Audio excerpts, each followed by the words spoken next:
Hi guys, we're down to chapter 8. That's 9, 10, 11. We're down to 4 chapters. So let's go.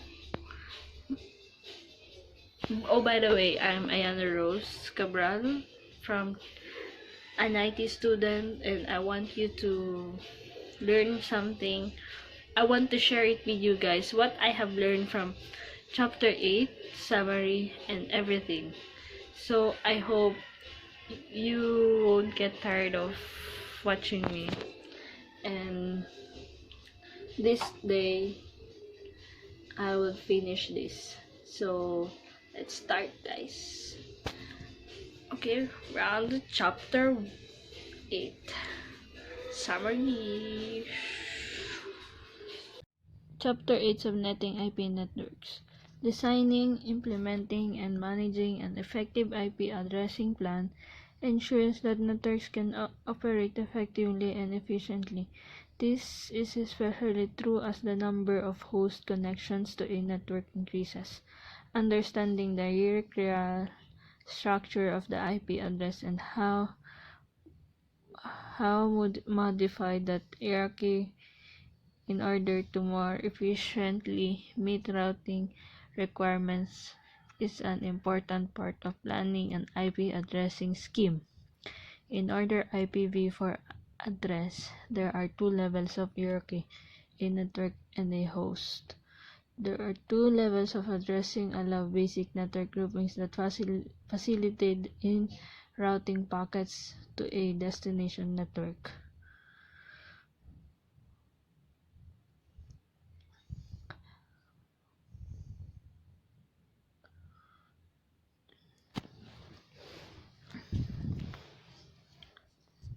Broadcast domain. In an Ethernet LAN device, use broadcasts to locate other devices.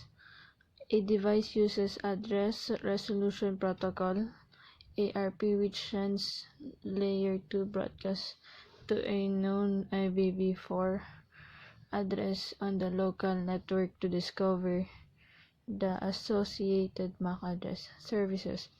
A host typically acquires its IPv4 address configuration using the Dynamic Host Configuration Protocol or DHCP, which sends broadcasts on the local network to locate the DHCP server. Switches propagate the network out of all interfaces except the interface on which it was received.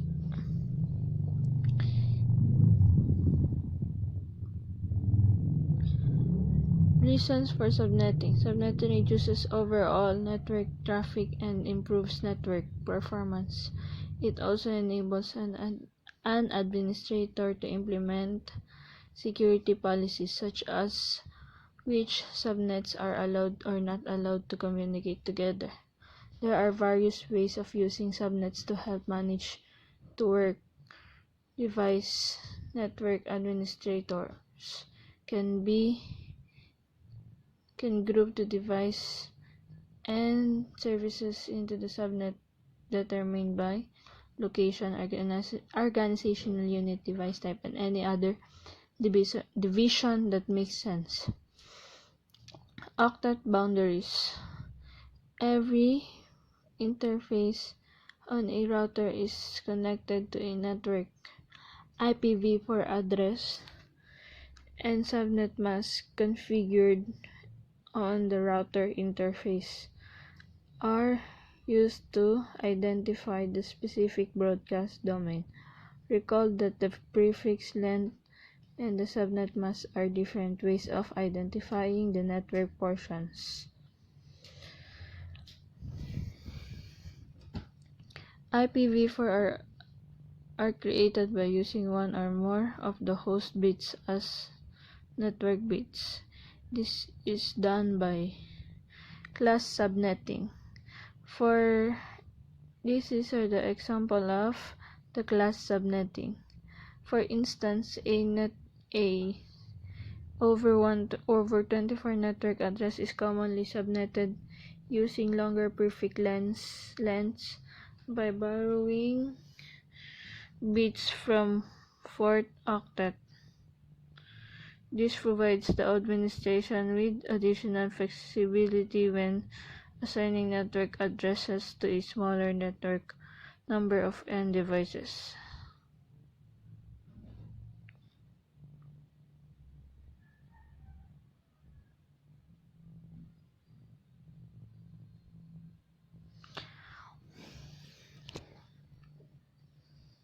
These are the example of class subnetting. So I hope you learned something from me, guys.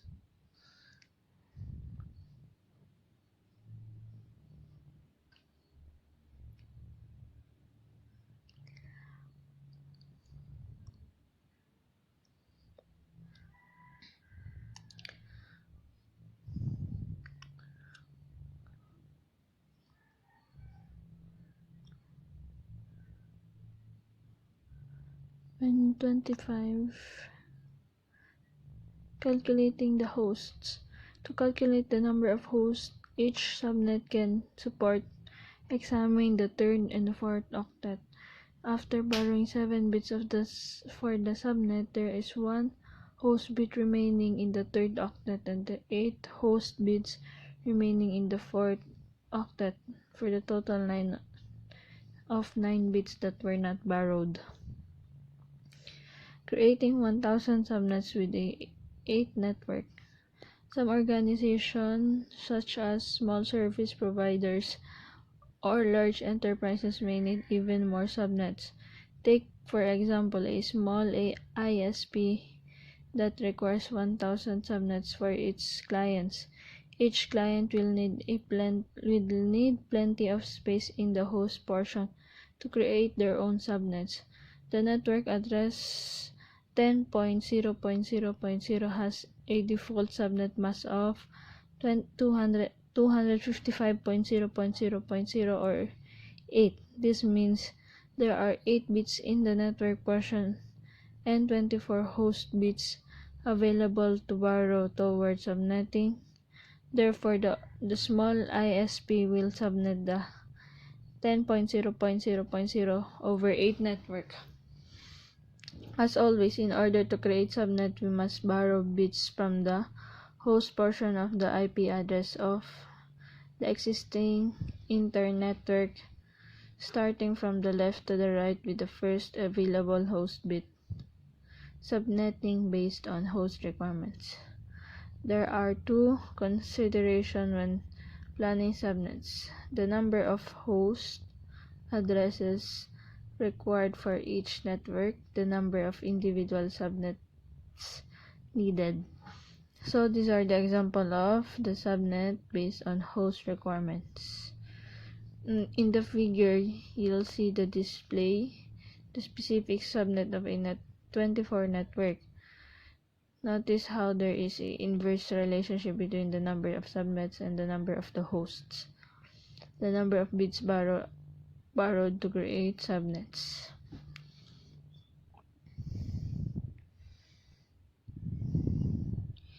If fewer subnets.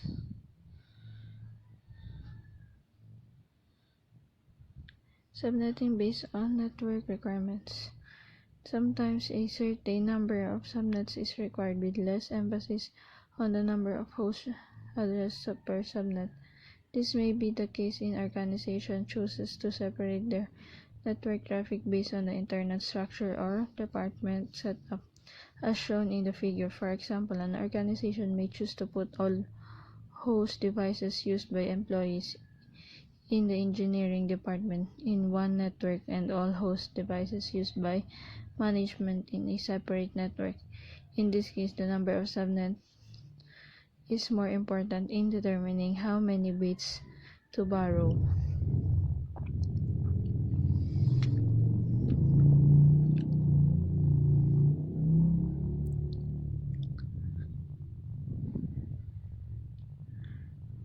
Record the number of subnets created when the bits can be calculated using the formula of 2n, where the n bits borrowed. Variable length subnet mask.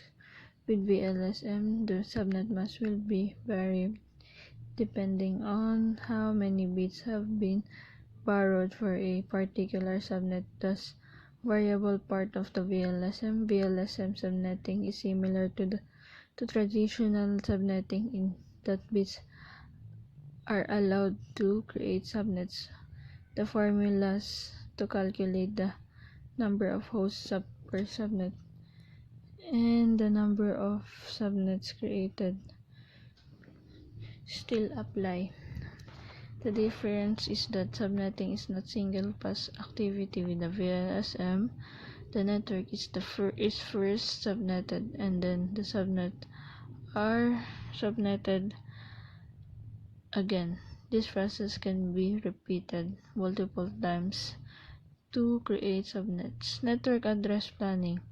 Planning network subnets requires examination of the both needs of an organization's network usage and how the subnets will be structured. Performing a network requirement study is the starting point.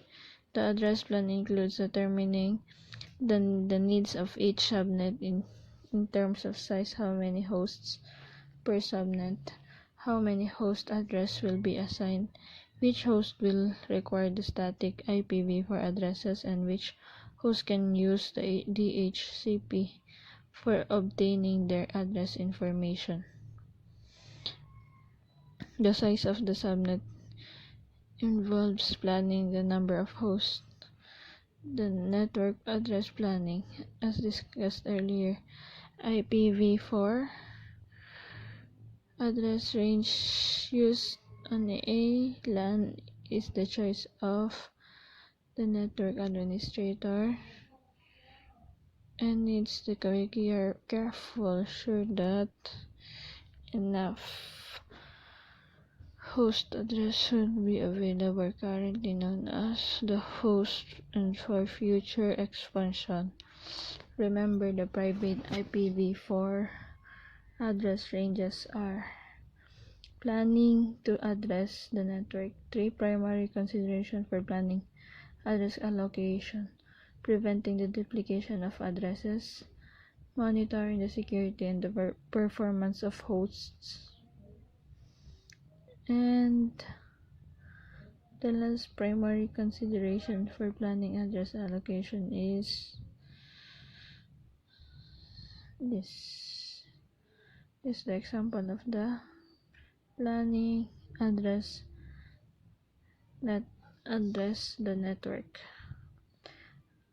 Assigning address to device, end user, client, servers, and peripherals, servers that are accessible from the internet.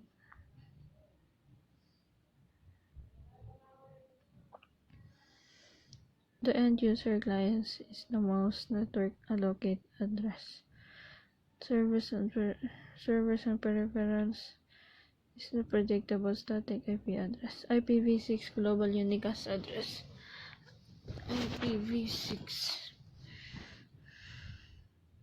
subnetting requires subnet IPv6.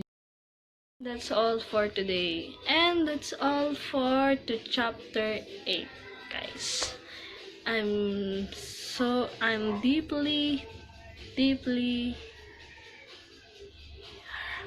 heartwarming for your cooperation from me.